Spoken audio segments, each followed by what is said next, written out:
Welcome to the Tempo Store Meta Snapshot Breakdown. On October 18th, Blizzard will release a new balance patch that will shake up the meta as we know it. Many players are extremely excited for this, as this will mean a potentially substantial change to the current ladder experience. Until the patch comes out, the decks we feature in this snapshot will be your best bet for climbing the ladder. The meta has stabilized and has been roughly the same for a while, but new decks continue to show up and shift the tier lists of established archetypes. Let's start off by exploring Tier 1 of the Meta Snapshot. Quest Rogue still holds the #1 spot in the meta. While Giggling Inventor remains at 5 mana, this deck is insanely powerful and is regarded by the pro community to have few horrible matchups, aside from Tempo Mage, which is also seeing a nerf. Quest Rogue is also favored against every other deck in Tier 1, making it by far the best deck currently in the meta.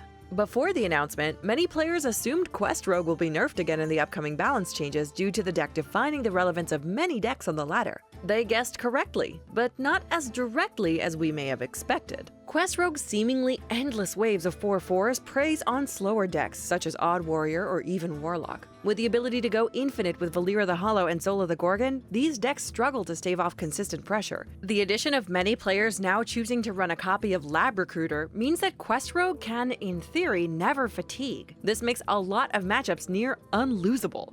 On the reverse, there are few decks that do well against Quest Rogue, but the only one that does significantly well at the highest levels of play is Tempo Mage. Counterspell denies the Rogue's huge swing turns, and the burn and more aggressive early game certainly helps. Druid continues to find itself among the top decks of the meta to no one's surprise, and it may stay this way while the Druid class was untouched in Standard by the balance patch. There are currently 3 Druid archetypes that remain the strongest: Malygos, Token, and Togwaggle. All 3 of these archetypes have their own favorable and bad matchups, but all of them feature a similar package relying on ramp cards and other Druid staples. Druid was the class that most players expected to be hit during the balance changes due to its consistent presence in the highest tiers of the meta. It may be possible that Warrior makes a rise in tier list with a 7-mana Giggling Inventor as a consistent counter to Malygos Druid, but it's safe to count on Malfurion unleashing the wild on Standard ladder for the remainder of the Boomsday meta. The last deck sitting in Tier 1 is Even Warlock. While this deck sees less play on the ladder than Zoo, the deck is much more well-rounded and has better matchups against the best decks. Part of the reason Even Warlock sees less play than Zoo is the skill difference needed in piloting.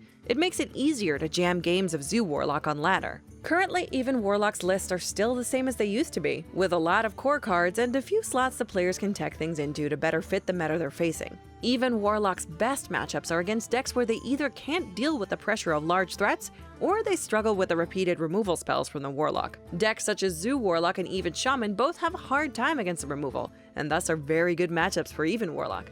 Even Warlock's bad matchups come from decks such as Quest Rogue or Tempo Mage, as both decks have large amounts of pressure and burst that the Warlock struggles with. With both getting hit by the upcoming nerfs, it's likely that Even Warlock makes an even stronger impression on the ladder in the post-patch meta. Resurrect Priest is a newer deck that makes use of the Priest's legendary spell, Zarek's Cloning Gallery, alongside Resurrect spells to cheat several minions out at once, to either gain a lot of tempo or kill your opponent in a single turn. The deck was popularized by Asmodai after he reached rank 1 legend with it several times. The deck isn't one of the best decks in the game, but it is fun to play and can offer a new experience for those looking to spice up the last few days before the balance changes. Even Paladin is a deck that was extremely popular back when Call to Arms was 4 mana. After the nerf of the card, Even Paladin began to fall out of the meta. While its current return has it only placed in Tier 3, the deck can be really rewarding to play due to its good matchup against Even Warlock. The deck is much less aggressive now than it used to be, and plays out more like a mid-range deck currently. It relies on swing turns from combos such as Equality and Consecration or Pyro, as well as its consistent ability to be on the board with its hero power. Even Paladin is an effective deck that could see more play following the balance changes, depending on what cards are changed. Tier 2 is fairly similar to what it was in the previous iterations of the snapshot, but the one really interesting change is the inclusion of Zoo Warlock at the top of Tier 2. Previously, Zoo Warlock was sitting happily in the top tier, but due to the best decks in the metagame doing so well against it, it finds itself struggling to keep its foothold on the meta. The rest of the Tier 2 decks are also very strong and competitively viable, and all continue to see large amounts of play on ladder. The meta is mostly solved, but whenever different decks become refined, there's the possibility for new decks to show up and capitalize on their weaknesses. If you're looking to gain an edge in these last few days of the pre-patch meta, you should be looking to counter the top decks in the tier list. While the top tier is diverse, making it hard to easily beat every deck, some decks do fairly well against several of the top ones. For example, a really good anti-meta deck would be Tempo Mage. Tempo Mage does really well against Quest Rogue and even Warlock, and also does pretty decently against Malygos Druid and Token Druid. While the meta may feel pretty stale to play right now, there are still edges to be gained, and by following the Meta Snapshot, you can climb some ranks prior to the balance changes. Let us know in the comments what decks you'll expect to see more or less of in the post-patch meta. What decks are you looking forward to playing on October 18th? Thank you for watching, and we hope you enjoyed this breakdown of the Tempo Storm Meta Snapshot. Have a wonderful week, and we'll see you in the new patch.